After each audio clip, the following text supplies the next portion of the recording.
Ever heard of the British prince who wielded artillery as skillfully as he wore a crown?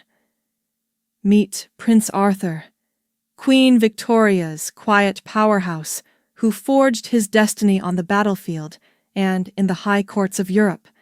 From braving desert campaigns in Egypt to steering Canada through wartime uncertainty, he lived a life defined by discipline, humility, and unwavering loyalty. Ready to discover the forgotten story of a royal who chose service over spectacle? Let's dive into the extraordinary world of the Duke of Connaught and Strathearn.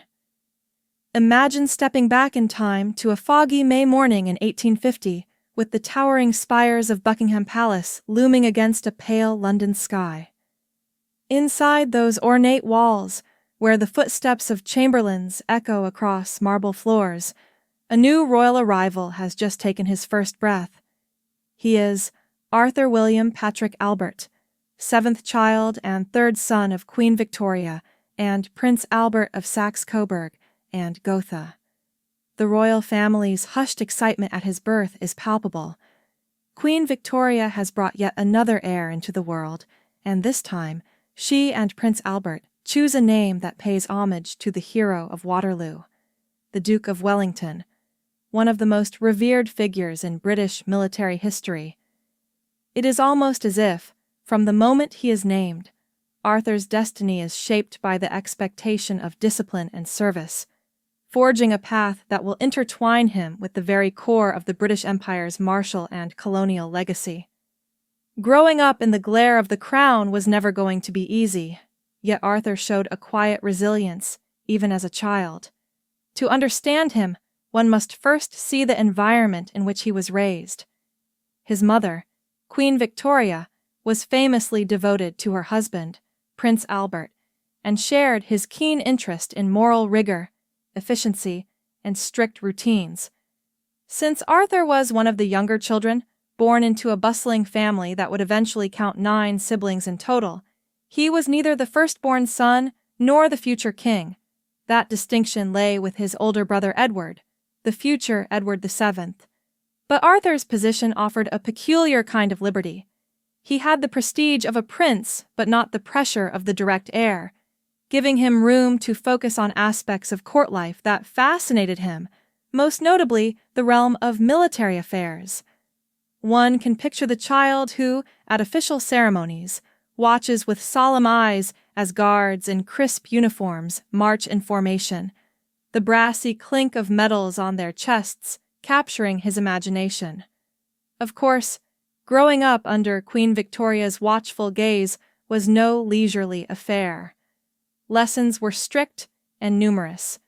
Tutors drifted in and out of his life, assigned to teach him not only the fundamentals of mathematics, history, and languages, chiefly French and German, but also the nuances of courtesy and tradition. These private lessons took place in rooms adorned with portraits of ancestors who had shaped the monarchy's legacy. He would glance at the solemn visages of Henry VIII or Elizabeth I in the gallery and realize that the pages of history were more than stories. They were the lineage he was expected to uphold.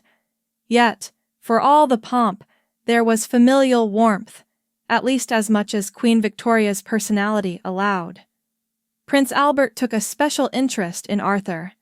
Albert had been raised in a German principality where discipline, moral fortitude, and the virtues of rational thinking were paramount. In Arthur, Albert saw a reflection of those ideals. The father encouraged his son's curiosity about engineering, artillery, and the finer points of strategy. If stories are to be believed, father and son would discuss geometry or engineering feats in the palace corridors, with Albert's gentle yet precise explanations fueling Arthur's passion for the scientific side of warcraft. Arthur, for his part, was neither flamboyant nor rebellious. He moved through these early years as a well-behaved, slightly shy boy who observed more than he spoke. Surrounded by siblings, some of whom, like Edward, could command a room with a boisterous presence, Arthur learned the value of listening quietly, then offering a considered opinion. Still, behind his unassuming demeanor glowed a certain spark. He loved stories of legendary generals and daring campaigns, devouring everything he could about past battles. He knew that, in a monarchy as steeped in ceremony and tradition as Britain's, a prince was expected to find his own niche. Some princes dabbled in the arts, others in politics or exploration. Arthur would choose soldiering. Or perhaps it chose him from the earliest days when the name Arthur was bestowed upon him, invoking images of knights, chivalry, and battlefield valor. When he turned 16, the next phase of his life began in earnest. In 1866, the Royal Military Academy at Woolwich opened its gates to this teenage prince. It was a rigorous environment, designed to turn young men into officers capable of leading artillery and engineering units. The daily routine was strict, with early morning drills, classes on ballistics and fortifications, and carefully supervised exercises that tested not only one's intellect, but also physical endurance. For some young aristocrats, this rigorous schedule might have felt stifling, but for Arthur, it was as if he had stepped into the domain where he was meant to be. He relished the practicality of it all, the knowledge that each calculation of range and trajectory might, in a real battle, decide the fate of a regiment. That earnest approach, combined with the sense of responsibility ingrained in him since childhood, allowed him to excel. Fellow cadets noted his quiet determination. He was not the loudest in the mess, nor the flashiest in the yard, but he grasped the intricacies of artillery with an almost uncanny aptitude.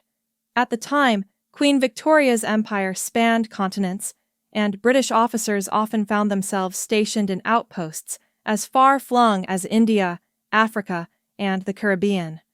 When Arthur received his commission in 1868, it was the start of a career that would take him across the empire, giving him a first-hand view of Britain's colonial might and its complexities. His earliest postings were relatively modest, but each one shaped his perspective. In some campaigns, the enemy was the searing desert heat of Egypt. In others, it might have been the mountainous terrain of the empire's border regions. Arthur soon learned that commanding a battery of artillery was part technique, part leadership. Soldiers would gauge him not simply by his birthright, but by his ability to remain steady under pressure. By most accounts, he managed it impressively, earning the respect of subordinates and superiors alike. This was, in many ways, the essence of his identity. A prince among men, but also a soldier bound by codes of discipline and camaraderie. When not on active deployment, Arthur was expected to fulfill the roles that came with being a member of the royal family. Ceremonies, public appearances, and events across the United Kingdom were frequent, especially after his father's passing. Queen Victoria relied on her children, Arthur in particular, with his unshakable sense of duty, to represent her at functions she could not attend herself. Hence, if one flips through the diaries of those years, one finds Arthur's name cropping up at everything from the unveiling of statues to the christening of naval vessels. He was not a showman, but he carried out these tasks earnestly, understanding that, for the monarchy to stay relevant in the rapidly changing political climate, royals had to maintain visibility and connection with the public. His transformation into the Duke of Connaught and Strathearn in 1874 was emblematic of this gradual rise in stature. Named for regions linked to the crown in Ireland and Scotland, the dukedom was both an honorific and a nod toward the intangible bond between the monarchy and various corners of the Isles. For Arthur, it signaled an even greater acceptance of the responsibilities that come with wearing a uniform and being a public figure. That same sense of tradition and duty was mirrored in his personal life. In 1879, he married Princess Louise Margaret of Prussia. The wedding took place at St. George's Chapel, Windsor, a setting soaked in centuries of royal history.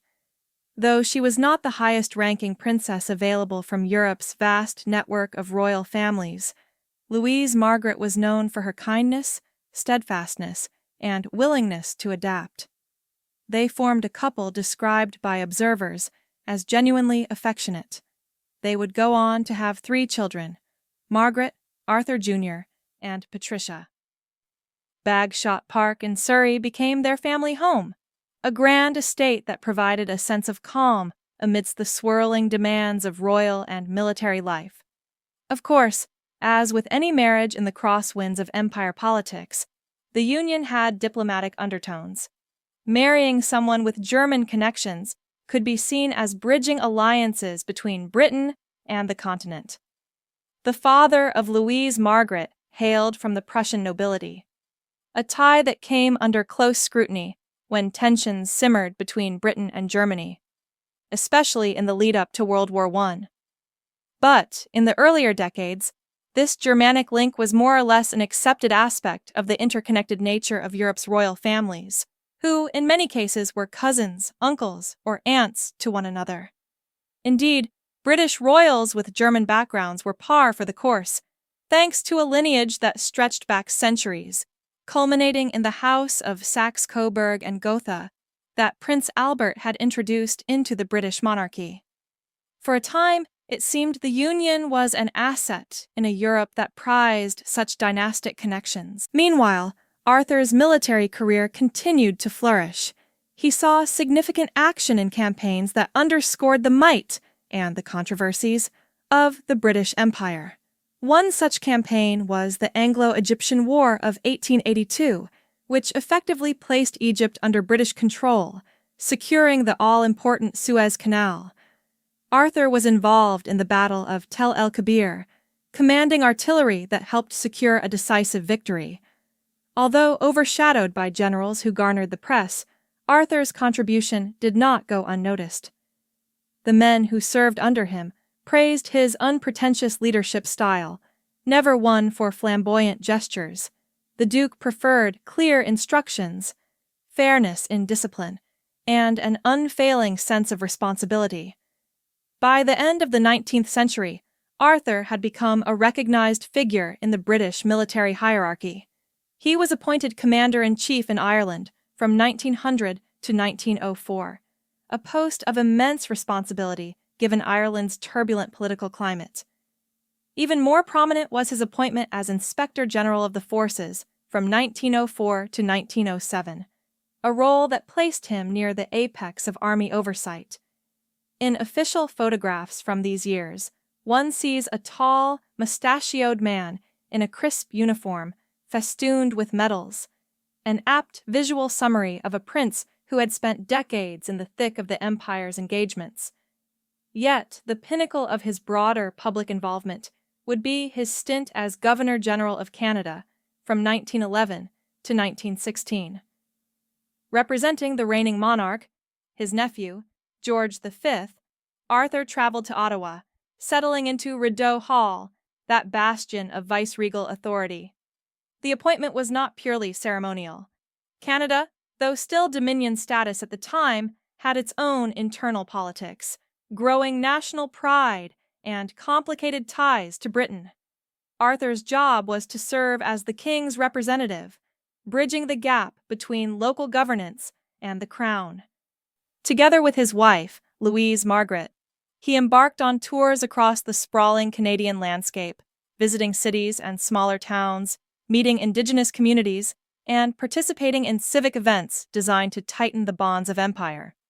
Letters and diaries from Canadian officials note the Duke's approachability and genuine interest in local affairs. He was not content to simply stand by in ceremonial uniform. He wanted to understand the complexities of a vast young nation forging its identity on the edge of the frontier. The outbreak of World War I in 1914 changed everything. As the conflict enveloped the globe, Canada threw its weight into the Allied cause, mobilizing troops and resources. Arthur, Seeing the war from the vantage point of the Governor General's office, used his position to encourage enlistment and support war relief efforts. He visited training camps, spoke at recruitment rallies, and lent the moral authority of the crown to the concept of total involvement in the war. Yet there was a pall of sorrow hanging over him during these war years. He was confronted with personal loss, relatives fighting on both sides, some allied with Britain, others, ironically, with Germany. The extended family of Queen Victoria was vast, and there were cousins wearing each other's uniforms on the battlefield. Moreover, the war itself was an unrelenting churn of casualties. The news of Prince Maurice of Battenberg's death in 1914 stung deeply. Maurice was the son of Arthur's sister, Princess Beatrice. Each telegram announcing the loss of a family member or a close friend echoed across the halls of Rideau Hall. Tragedy would continue to stalk him. In 1917, his beloved wife, Louise Margaret, passed away. She had been his steadfast companion for decades, sharing the weight of official duties, the challenge of raising children in the swirl of royal life, and the intangible daily rhythms of a couple bound by both affection and duty. The final blow to his time in Canada came as the war escalated. By 1916, it was evident that the Duke's presence was needed back in Britain, so he resigned his position as Governor General and returned to a homeland, grappling with the existential threat of Germany's submarine warfare and the staggering human toll of trench combat in France. He was well into his 60s now, an age by which most men would have settled into retirement, yet the demands of war postponed any thought of rest. Arthur supported recruitment drives, visited hospitals to comfort the wounded, and lent both his name and his energies to charities aiding war veterans. Despite the heartbreak and the physical wear and tear of so many years in uniform, he seemed determined to remain useful. He had always been more comfortable quietly serving than seeking personal acclaim, a trait that ironically caused him to be somewhat overshadowed in public memory by more flamboyant royals. When the war ended in 1918, Europe was forever changed. Ancient dynasties toppled, old certainties crumbled, and the seeds of new conflicts were sown. Arthur's world, shaped by the codes of Victorian monarchy, was dissolving into a modern age marked by democratic stirrings, labor movements, and a demand for greater social equality. For an aging prince whose identity had been forged in the heyday of the empire, it must have been a disorienting transition. And yet, he accepted it with the stoicism that had always defined him. He witnessed the upheavals within his own extended family. The Russian Revolution had claimed the lives of cousins in the House of Romanov. The German branch, once so proud, had lost its throne and faced hostility from a world embittered by the Kaiser's actions. As the wave of anti-German sentiment rose in Britain, many royals with Germanic titles anglicized them. Queen Victoria's direct descendants, including King George V, changed the family name from Saxe-Coburg and Gotha to Windsor. Arthur, whose own ties to Germany came through birth and marriage, understood the necessity, even as he must have felt a certain melancholy at disavowing part of his heritage. He endured further personal sorrow in 1920 with the death of his daughter, Princess Margaret. Once vibrant and full of promise, she succumbed to complications from an infection. This loss devastated Arthur. By this point, he had buried a wife, a daughter, and watched the younger generation endure the horrors of a world war. The weight of so much tragedy carved deeper lines into his face, visible in photographs from the period. An older man, hair graying, standing with a certain sadness behind the eyes, even as he continued to serve in the subdued capacity that was now his role. He might open a new hospital wing or preside over a veteran's ceremony, but the spark of youth had inevitably given way to the gravitas of loss. In the interwar period, Arthur receded somewhat from public life, though he remained active in patronages and charities related to veterans, healthcare, and military regiments. He lent his name and presence to events that raised money for wounded soldiers, or built new schools in impoverished districts, or advanced medical causes that had gained urgency after the large-scale injuries of modern warfare. Even as younger members of the royal family took center stage, the old Duke of Connaught was a constant presence in the background, respected for his unwavering sense of duty, if not celebrated with fanfare. When World War II loomed in 1939, the world was again thrust into turmoil. Arthur was nearly 90, a living relic of a vanished era, the last surviving son of Queen Victoria. Frailty of body prevented him from taking on any active official role, but emotionally, he was once again caught up in the swirl of conflict. Britain faced the Blitz, the possibility of invasion, and the daily terror of bombs raining down on civilian neighborhoods. Many must have wondered what the old Duke thought, seeing his beloved homeland under siege in a way that his generation could scarcely have imagined decades earlier.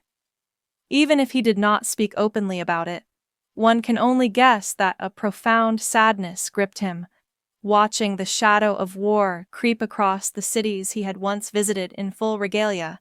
Unthinkable that such horror could unfold in the heart of the empire. He spent these final years mostly at Bagshot Park, that grand estate in Surrey that had been his sanctuary for so long. The house's stately corridors were quieter now, lacking the bustle of his earlier family life. Occasionally, grandchildren or extended relatives might visit, offering him glimpses of youth and continuity. Nurses looked after his health. He no longer had the vigor to roam the gardens with the same purposeful stride he once possessed. It was in these twilight hours, presumably, that he reflected on the life he had led, a life that had spanned from the apex of Victorian power through the violence of 2 world wars, across continents where the Union Jack had flown, and back to this tranquil corner of England. On January 16, 1942, Arthur William Patrick Albert, Duke of Connaught and Strathearn, died at the age of 91. The official bulletins cited failing health, bronchial troubles, and the general toll of advanced age, but in truth, he had lived a remarkably long life for that era, a testament, perhaps, to the discipline that had underpinned his every move since childhood. Britain was at war, so his funeral was not the grand event it might have been in peacetime. There were no elaborate processions, no throngs of onlookers sweeping through London's boulevards. Instead, he was laid to rest quietly in the royal burial ground at Frogmore, not far from his parents, Prince Albert and Queen Victoria. Thus ended a chapter of royal history. With his passing, the monarchy lost one of its last direct links to the Victorian age, to that sense of stable, unwavering tradition that had once reigned so confidently over half the globe. What remains of Arthur's legacy? The immediate, tangible remnants can be found in Canada, where places and institutions still bear the name Connaught, a nod to the Governor-General who came calling in the early 20th century. Various regiments treasure his memory, recalling the prince who commanded with fairness and competence. His descendants thread through multiple European royal families, especially via his daughter Margaret's marriage into the Swedish royal line. Yet, intangible aspects of his legacy might be equally meaningful. He embodied the notion that, beyond the pomp of crowns and titles, a royal could define himself through service. He was not the type to clamor for headlines or dramatic gestures. Instead, he led from within the ranks, often overshadowed by his mother's formidable presence, or his brother's path to the throne, or even by the flamboyant personalities of other royals who commanded more intrigue. He seemed content in that overshadowed space, guided by the conviction that duty, above all, defined a life well lived.